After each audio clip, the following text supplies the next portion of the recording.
Picture yourself on a road trip. Traveling across the United States, you and your friends set off across the country to explore the diversity each state has. Hours into your trip, you pass through a quaint historic town when your phone makes a pleasant ding as it receives a text from your friend back at home through Facebook Messenger. Confused, you look at the phone and realize that somehow you're connected to Wi-Fi. Then you realize that the town that you just drove into has Wi-Fi set up throughout the entire city. You and your friends decide that this would be a great place to stop and take a break. You go out and even explore at some of the local landmarks like a museum and a park.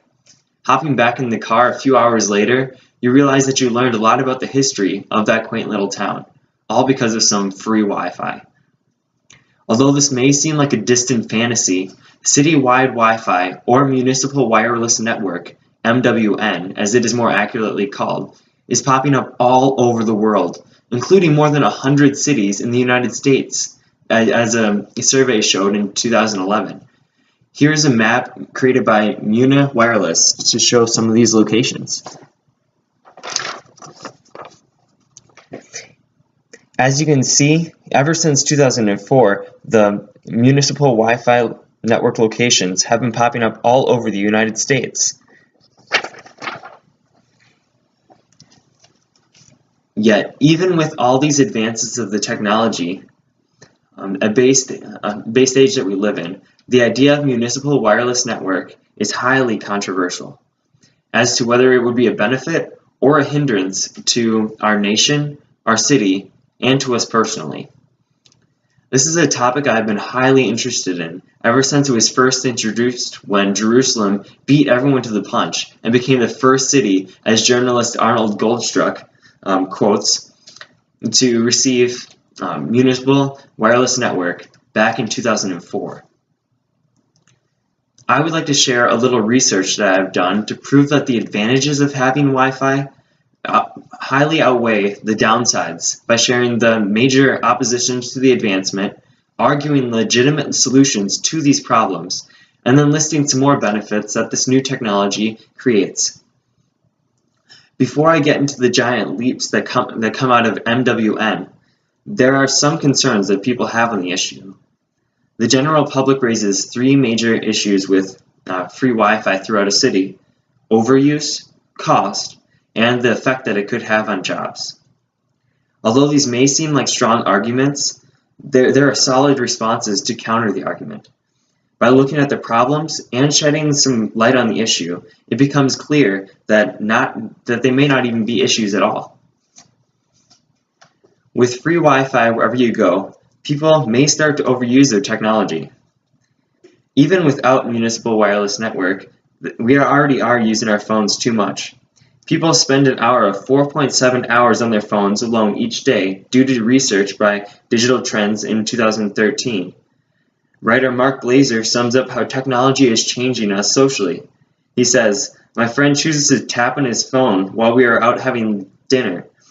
I feel like I'm having dinner for three: me, him, and his iPhone." But this is before MWN has even been put into place.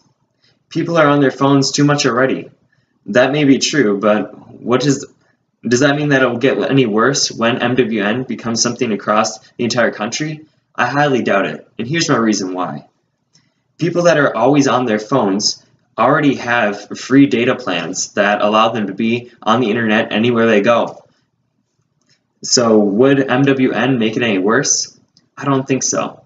I think it'll give the opportunity to have Wi-Fi to people that need it most instead. People who argue that free Wi-Fi in a town will cost cities that support it too much money. Josh Harkins, writer based in San Francisco, writes that in 2014, San Francisco spent $1.7 million to start their free Wi-Fi in local parks and communicable streets. Sure, the Wi-Fi may cost a lot of money, but that does not mean that the government needs to flip the bill at all. Even in the earlier stated example of San Francisco, Josh Harkins goes on to write that Google paid $600,000 toward the project, and he could not be any happier with the results.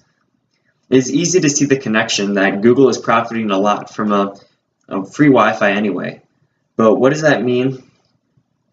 But smaller technological companies may be interested in doing the exact same thing. For instance, small private firms is who New York went through when they created their municipal wireless network in their city. This is shown through some research done by the New York Post that claims that New York went to small businesses like Earthlink to create their wireless network. The final possible downfall to municipal network is the effect it could have on cellular companies and the jobs that are there. With the use of apps like Pinger, WhatsApp, and GroupMe, cell carrier companies have already started to lose hundreds of millions in potential profits. If the renovation of free Wi-Fi across the city becomes apparent and more common, these companies will quickly grow extinct. Yet, is that really a bad thing? Just because an advancement may change the job market, it will be creating new jobs in a new area. In fact, every time we have a huge development and breakthrough in our country, there has been a loss of business in the outdated ways of doing things.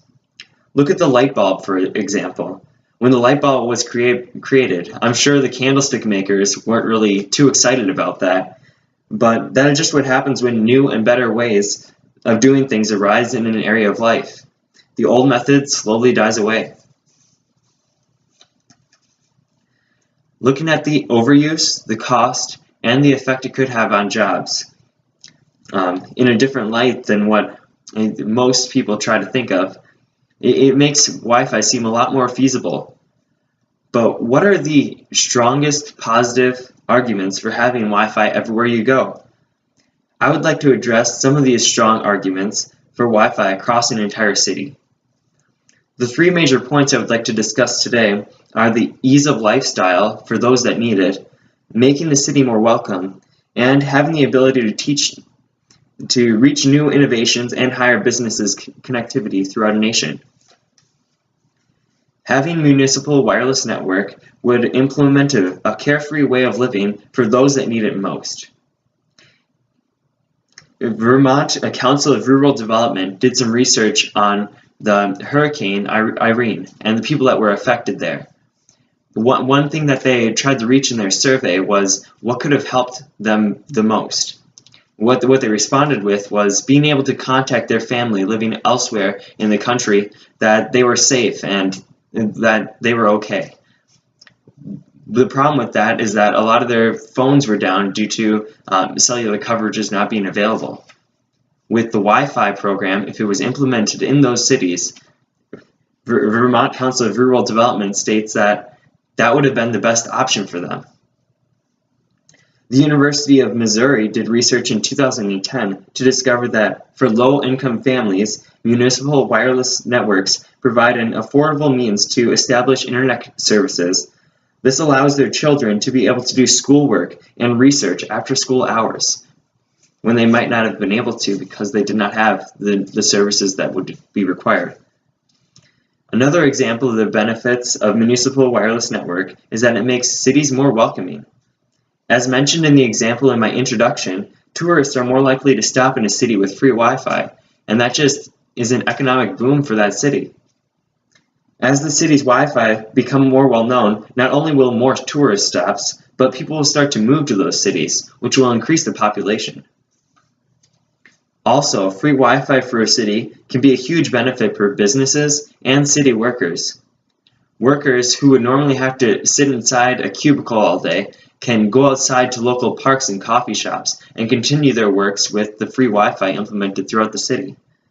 This change in scenery would allow for higher work rates and for better satisfaction in their jobs. Businesses that rely on communication and wireless connection will also be drawn to the city. For instance, Chattanooga's broadband network has brought $400 million in investment to the city and 6,000 jobs, according to the aforementioned CBS report. Chattanooga is a city in Tennessee that implemented MWS a while ago, and they've seen an economic boom as well. Tech Times writer Vincent Linaria mentions that the network connectivity with MWN is also 10 to 100 times faster than anywhere else in the United States. This is enough to bring in companies alone to that city. The benefits of a better lifestyle, more welcoming communities, and more successful businesses make it seem that Wi-Fi could generate the economic success that our country needs. While this may be true, it is still a difficult decision to make. In spite of the fact that both sides of the argument have supporting elements, I wanted to take an in-depth look at both sides to convey that all the good that can come from free Wi-Fi in a city. Now, how do we know that this will actually work factually?